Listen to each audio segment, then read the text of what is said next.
Kasama sina Atong Ang at Gretchen Barreto sa usapin ng mga missing sabonghero dahil sa connection nila sa industriya ng online sabong, particular sa Pitmaster Group. Si Atong Ang ay kilala bilang isang makapangyarihang negosyante sa mundo ng sabong at iba pang negosyo, pero mas naging kontrobersyal ang pangalan niya dahil sa mga babaeng nauugnay sa kanya, lalo na mula sa showbiz. Si Gretchen Barreto ay isa sa mga pinakamatunog na pangalan sa industriya ng aliwan, hindi lang dahil sa kanyang ganda at karisma na hindi kumukupas, kundi dahil na rin sa mga lalaking dumaan sa kanyang buhay. Sino-sino ang mga lalaki sa buhay ni Gretchen Barreto?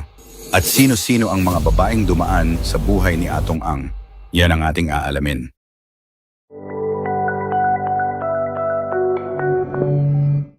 Si Gretchen Barreto ay isang kilalang Pilipinang actress, socialite at miyembro ng prominenteng Barreto family na matagal nang nasa industriya ng showbiz, kilala hindi lang sa kanyang mga pelikula at teleserye, kundi pati na rin sa mga controversial na usapin sa love life at public image. Kaya narito ang mga lalaki sa buhay ni Gretchen Barreto. Number 1. Aga Mulak, late 1980s. Noong nagsisimula pa lamang si Gretchen sa showbiz, agad siyang naiugnay kay Aga Mulak, isa sa pinakasikat na aktor ng panahong iyon. Ayon kay Gretchen, isa lamang itong simpleng teenage romance, walang opisyal na relasyon at masasabing puppy love lang. Gayunman, naging usap-usapan sila sa showbiz dahil madalas daw silang makitang magkasama sa mga events at tapings. Ang ugnayan nila ay hindi nagtagal at hindi umabot sa seryosong relasyon. Number 2, Joey Loizaga, early 1990s to early 2000s. Si Joey Loizaga, anak ng basketball legend na si Carlos Loizaga at isang PBA player, ang itinuturing na unang seryosong boyfriend ni Gretchen. Naging magkasintahan sila ng halos isang dekada at ayon sa ilang ulat, umabot pa ito sa pagiging live-in partners.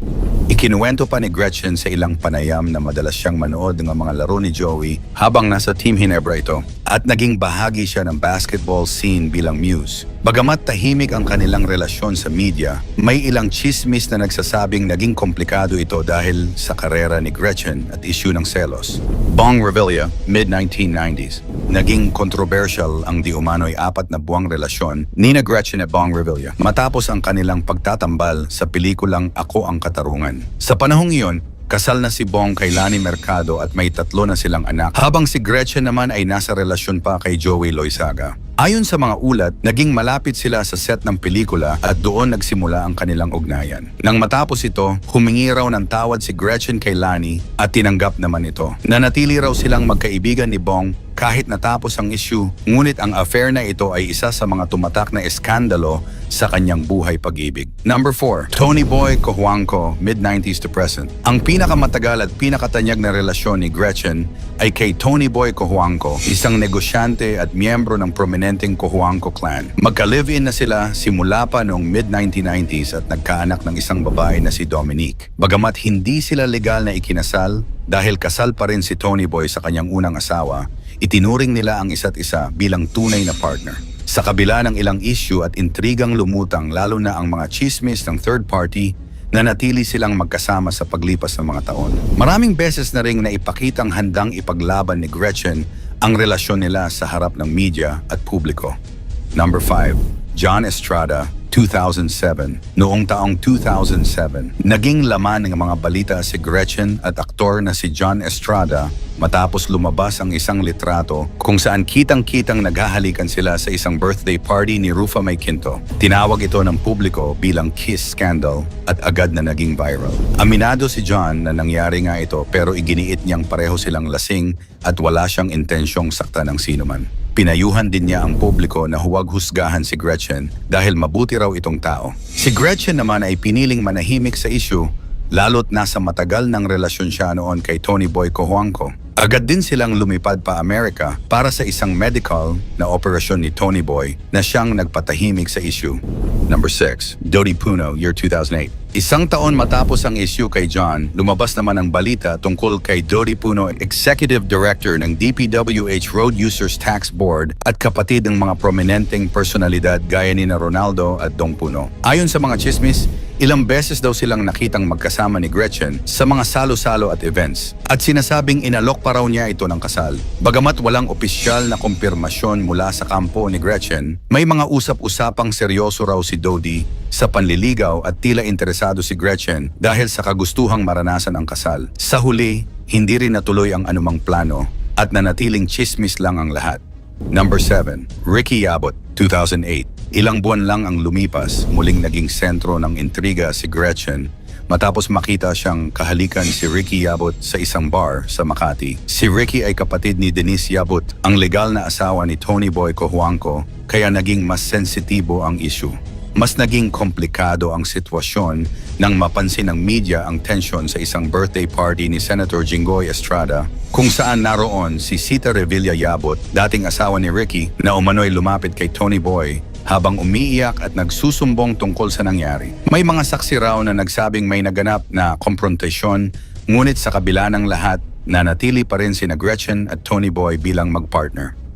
Number 8. Atong Ang 2019 present. Mula 2019, paulit-ulit na naiugnay si Gretchen kay Atong Ang, isang kilalang negosyante sa larangan ng sabong at kasino. Nagsimula ang lahat sa mga viral photos at videos kung saan makikita silang magkahawak kamay sa eroplano, magkatabi habang natutulog at magkasama sa sabungan events. Pinabulaanan ni Atong ang mga haka-haka at iginiit na magkaibigan at business partners lamang sila at pareho nilang sinabing walang romantic involvement. Gayunpaman, hindi pa rin tumitigil ang usap-usapan, lalo na nang makita silang magkasamang lumahok bilang principal sponsors sa isang kasal nitong 2024 at sa sabong events kung saan tinawag pa si Gretchen bilang Lady Tiger. Kahit pa may mga intriga, nananatili ang kanilang pahayag na magkaibigan lang sila. Kung susumahin, naging makulay at puno ng intriga ang buhay pag-ibig ni Gretchen Barreto at bawat relasyon ay may naiambag sa kanyang personal na paglalakbay mula sa kabataan, sa mga pagsubok, hanggang sa mga relasyong pinili niyang ipaglaban. Narito naman ang mga babaeng dumaan sa buhay ni Atong Ang. Nicole Barreto. Si Nicole Barreto, pamangkin ni Gretchen, ang isa sa mga unang babaeng direktang inamin na naging karelasyon ni Atong Ang.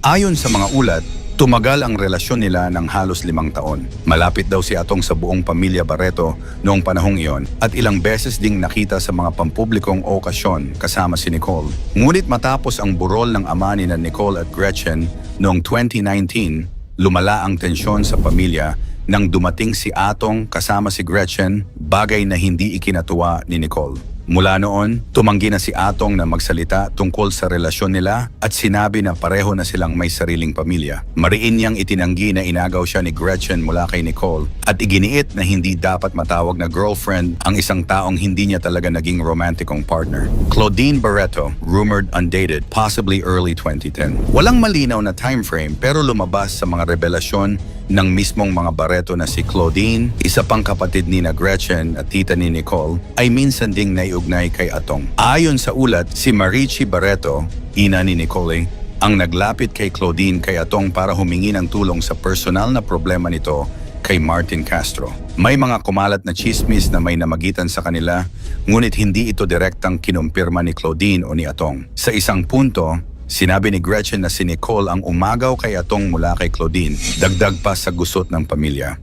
Gretchen Barreto, rumored 2019 to present, isa sa pinaka-controversial at pinag-usapang babaeng na link kay Atong ay si Gretchen Barreto. Bagamat pareho nilang maring itinanggi ang anumang romantic relationship, maraming beses silang nakita na magkasama sa biyahe, sabungan events at maging sa mga family gatherings. Noong 2019, nilinaw ni Atong sa isang panayam na magkaibigan at magkasosyo lang sila sa negosyo. Kasama raw nila sa negosyo si Tony Boy Cojuangco, longtime partner ni Gretchen, kaya malapit din daw sila sa isa't isa. Ngunit mas lumakas ang speculation nang kumalat ang litrato nilang magkahawak kamay sa eroplano and video kung saan nagpapakawala ng manok si Gretchen bilang miyembro ng Team Alpha ng Pitmaster Group. Nitong 2024, matapos silang makita na magkasamang principal sponsor sa isang kasal na siyang lalong nagpabuhay sa mga chismis. Christine Garcia, mid-2000 to possibly early 2010. Si Christine Garcia, dating showbiz personality, At anak ng actress na si Vivian Lorraine ay nagsabing siya ay nagkaroon ng anak kay Atong Ang. Ayon kay Christine, nagsimula ang kanilang relasyon noong siya ay menor de edad pa at itinago ito sa publiko sa mahabang panahon. Sa isang panayam noong 2019, isiniwalat niya na hindi kailanman sinuportahan ni Atong ang kanilang anak at hindi siya kinilala bilang bahagi ng buhay nila. Ngayon ay tahimik na ang buhay ni Christine sa Las Vegas, Nevada, kasama ang kanyang asawa at 2 anak at piniling iwanan na ang mga issue sa nakaraan. Sa kabila nito, minsan niyang binanggit na nakakahiya raw ang di umano'y relasyon ni Atong at Gretchen na lalong nagpainit sa mga speculation. Sunshine Cruise 2024 to present. Pinakabago sa listahan ay si Sunshine Cruz na ayon sa mga ulat ay kasalukuyang karelasyon ni Atong Ang. Ayon kay Sunshine, matagal na siyang niligawan ni Atong simula pa noong 2014. Ngunit tumigil ito nang siya'y pumasok sa relasyon kay Maki Matay. Pagkatapos ng kanilang hiwalayan, bumalik si Atong sa panliligaw at kahit ilang beses siyang binasted, hindi raw ito sumuko hanggang sa nauwi sa relasyon. Ngayon, madalas silang makita na magkasama sa mga sabungan events at may mga video pa na nagpapakitang naghahalikan sila sa gitna ng mga crowd. Ayon sa ilang sabongero, si Sunshine ang lucky charm ni Atong dahil tuwing kasama siya, panalo raw ang kanyang manok. Suportado raw ng pamilya ni Sunshine ang kanilang relasyon at para sa kanya, ang mahalaga ay masaya sila at totoo sa isa't isa. Sa kabila ng kanyang pagiging tahimik sa media, maraming babae ang naiugnay kay Atong Ang mula sa mga Barreto sisters at pamangkin hanggang sa dating aktres na si Christine Garcia at ngayon kay Sunshine Cruz. Karamihan sa mga relasyong ito ay binalutan ng intriga at tensyon sa pamilya.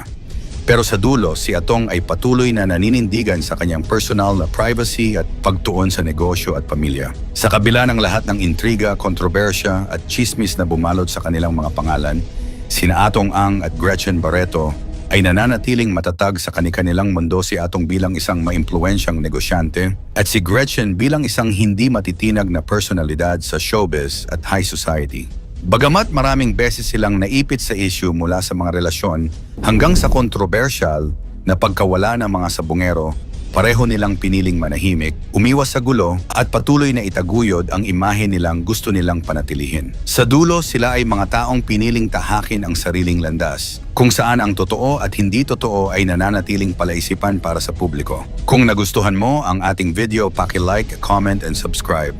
Maraming salamat at God bless.